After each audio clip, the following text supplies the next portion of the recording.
Anything Ali can do, Nat can do better. Nat Phillip's coming up with his first goal for Liverpool and yet another goal line clearance for the Reds to make the point safe before Oxlade-Chamberlain scored late on to complete what was, in the end, a demolition job for the Reds. Welcome to the Debrief here on the Blood Red channel. Guy Clark here with Matt Addison and Theo Squires as we react to the Reds moving back into the top four for the first time since February. And Matt, what timing it is as well ahead of the final day of the season. We know now it's match Leicester City's result and Liverpool will be playing Champions League football next season. Yeah, it's what we thought would be the case. If Liverpool win on the final day, you have to expect, I think, that they will be there, and it's in their hands, isn't it? It's up to them to do the job. I think they're halfway there. Jurgen Klopp called tonight a semi-final, and they could get their way to a final on the final day of the season, which I think was quite a good way of putting it, to be honest. The pressure was on them, but I thought they were worthy winners. They created chances. They didn't play particularly well. I thought they were a little bit nervous in the first half in particular, but even then there was sort of clear-cut opportunities that they created. And in the end, Roberto Firmino took one at a vital time, really, I think, to get 1-0 up in that game, I think was huge. I think we saw, obviously, the difficulties at the weekend of going a goal down and having to sort of turn things around from that point. But, yeah, Liverpool tonight went a goal ahead, got the second one, which they haven't always done this season. But, yeah, in the end, it was fairly convincing. And the goal difference, of course, gets a boost as well, which is a huge bonus as well. So, yeah, it would be very difficult now, I think, even if Leicester were to win. As long as Liverpool do their job, they'll be in the top four. Yeah, I think if Leicester win by 4 more goals than Liverpool, unless it goes crazy at Anfield, then yeah, that would be the only way in which, if Liverpool win on the final day, they wouldn't be able to finish in the top 4. But they've certainly done the goal difference a world of good tonight as well, Theo, with a 3-0 win in the end. But let's jump straight into the scorer of the second. The Nat Phillip show today at Turf Moor.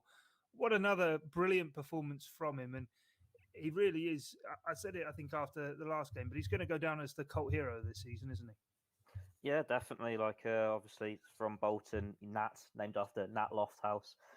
He might not score as many goals as the Great Lion of Vienna, but that was an equally important one to Samuelson this season. It's nice that Liverpool are just doing popular goal scorers at the moment, isn't it? It's like Alisson gets his goal, Nat gets this one, even Alex Oxlade-Chamberlain there at the end. But it was another great performance from him at centre-back, considering start of the season, he wasn't even supposed to be at Liverpool. He was supposed to be joining Swansea or whoever else was interested in the Championship. And to now score the goal that has essentially got Liverpool with 1 foot in next season's Champions League, that's such a great story. And I think Jurgen Klopp was calling him a great story back in October, November when Liverpool were playing West Ham, was it? Never mind now. I've changed my view on him now. I know all along we've been saying he's having a great season, but he doesn't suit Liverpool's style. We can't have a long-term future there. He's done so well now. If he wants to be fourth choice and he's happy being fourth choice, let him. There can't be any qualms about him coming in now and filling in as that backup option. And it's one where you can say anyone can play alongside Virgil van Dijk. Nat Phillips is the same there. He's proven he can do a job, and it's just up to him now whether he wants to be first choice somewhere and make that next step in his career, or if he's wanting to ride this Liverpool journey a little bit longer. But another great performance from him, like you said, clearance off the line. He's got his goal. I've been saying for a few podcasts now, surely that goal's got to be coming because he's had chances, not quite delivered with them. He could have scored in the first half with that volley. I thought it was good connection. But then he's just so good in the air. He wins practically everything. Like, Burnley suits him. Like, you knew they were going to be physical. You knew they were going to punt long balls forward to Chris Wood. And he dealt with the challenge. And it's just showing that he loves defending. It's what he's good at. And he's been able to thrive at a time where it's been rather difficult for Liverpool. And it's no coincidence that him having this settled run in the team has coincided with Liverpool going on this great unbeaten run right into the top 4. Yeah, I agree with you in terms of he does absolutely love defending, but he was maybe asked a few questions at West Brom, a side who themselves can be quite functional and look to go direct. And first half, it maybe wasn't going all of his way. But, Matt, it just shows actually the quality, albeit he's not always the prettiest on the eye, but that quality, even if things aren't really going his way, he sort of bites down on the bit and he makes sure that by hook or by crook he's going to get Liverpool over the line. And again, I think we'll completely look over it with the chance Theo mentioned in the first half and the goal, but the goal line block with his head when that could have been 2-1 and all of a sudden could have been a very nervy conclusion. Yeah, it was a brilliant piece of defending. That's what we know that he can do, isn't it? There's no question marks really for me over his defending, his aerial prowess. We know that that's something that he's good at. That's his strength. I mean, for me, I'm slightly different to Theo. I'm not completely sold on him yet in terms of a long-term option. I think you mentioned there a fourth choice potentially. I think he'd have to be the fifth choice. And would he be happy with that? I'm not 100% sure he will. I mean, obviously Van Dijk, Gomez and Matip are all ahead of him. We anticipate that Liverpool will get another one in the summer. Then you've got Kabak to come into the equation.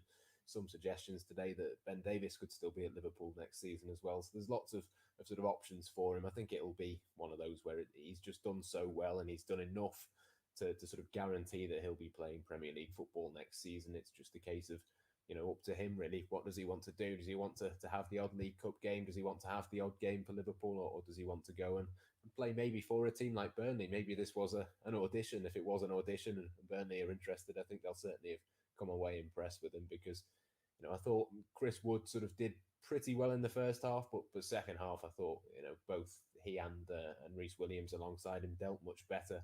There was one or two nervy moments. They were caught out of position on a couple of occasions, but look, you really are struggling to criticise them, given obviously all of the circumstances, everything around it, everything that they've done for Liverpool this season. The pair of them, deserve a huge amount of credit. And I think when we look back at this season, it might be one of those that we're kind of amazed at how well those two have done because, as Theo said before, I mean, we just didn't expect either of them to play any minutes for Liverpool this season, let alone play, as many as they have and as well as they have as well. So, yeah, it's two brilliant stories, I think, at centre-back for Liverpool. But whether we see either of them at the club next season, I'm still not 100% convinced.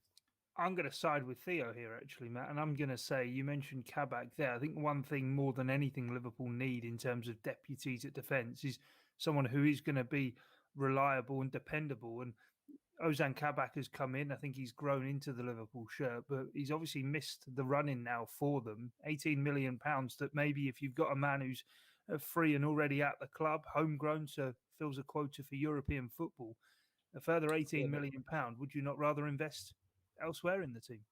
100%, I get that, and I'm not by any stretch of the imagination convinced on Ozan Kabak either, but I'm talking purely about the three that they've already got, plus potentially an Ibrahima Konate, who we think is maybe number one on their shortlist. I think certainly those four are better than Nat Phillips. Phillips would then be the fifth choice, and that's kind of taking Kabak and one or two others out of the equation. So, look, but if he wants to be Liverpool's fifth choice next season, absolutely you can keep him, and that would certainly, for me, tie up, the sort of question mark over do you spend 18 million on Kabak or not. But even if Liverpool were to sort of discard Kabak, send him back to Germany, I think even then there's still a question mark hanging over Phillips' long-term future. But as I say, don't want to take anything away from him. He's been fantastic. And if Liverpool do get into the top four, he will be a big part of that.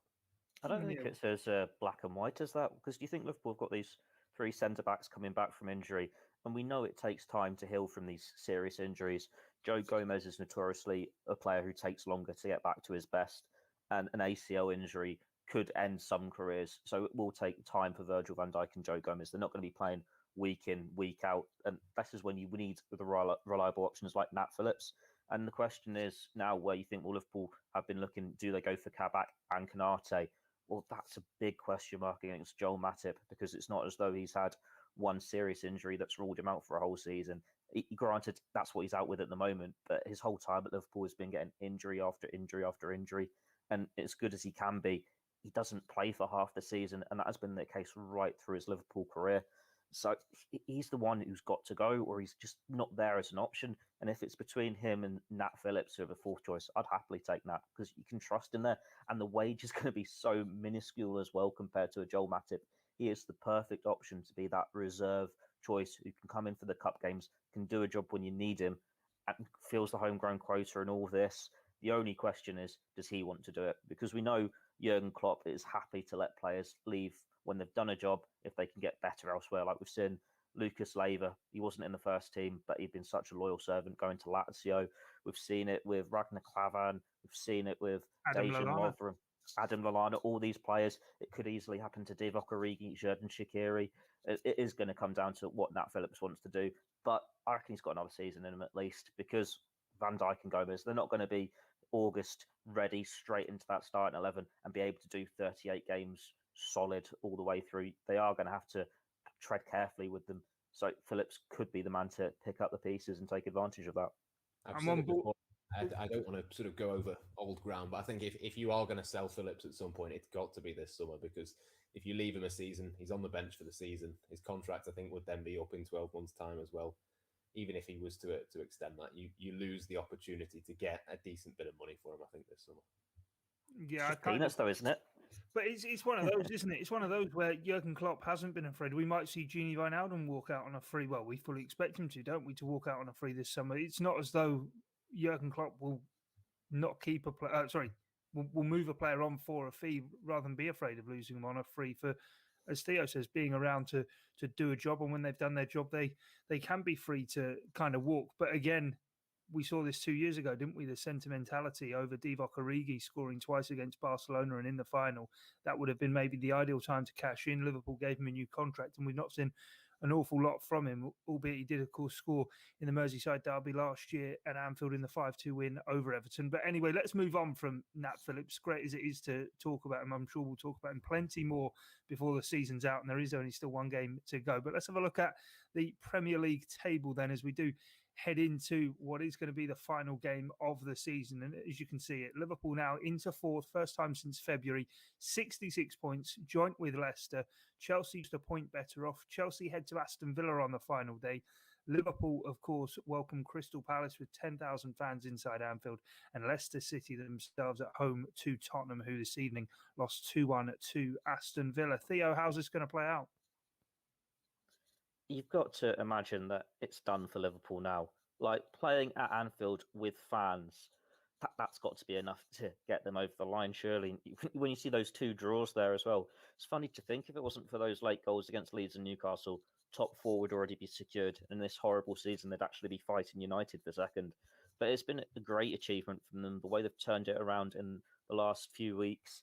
They've not got a Premier League title or a Champions League title up for grabs, but just qualifying will be a great achievement. You can't look past them now when they've got the favoured fixture. Like we say with Chelsea, well, they've got a Champions League final to concentrate on. Leicester, that mentality now has got to be playing on their minds after being in this situation last year and letting it slip last year. And it's always, as well, is there an FA Cup final hangover? They're playing Tottenham. It's going to be tough. These aren't easy games to sides, and I've said it before, Chelsea going to Aston Villa on the last day, that's not easy either when you've got fans back in there. So that's why it should give Liverpool to have that position of strength now. Like, if Liverpool have this season has been falling apart, it's been because the fans have not been there. That's why they've had all these Anfield struggles. But when the fans were there before the new year, they were, top of the table. They were getting the results. It was only against West Brom where I think when they dropped them, you think it's going to make a big difference. And it'll be the first time that Liverpool have had this sort of crowd inside Anfield to watch. Well, they're not the reigning Premier League champions at the moment now. City have got it, but it's still the side that won them the Premier League and all this. It should be a party atmosphere, and they can get this silver lining at the end of what have been a horrible season for them all. Yeah, Matt, of course, it's going to be Roy Hodgson's final game in charge of Crystal Palace as well. I know you're looking forward to being at Anfield, and I suppose with 10,000 in there, it is going to play an absolutely huge part.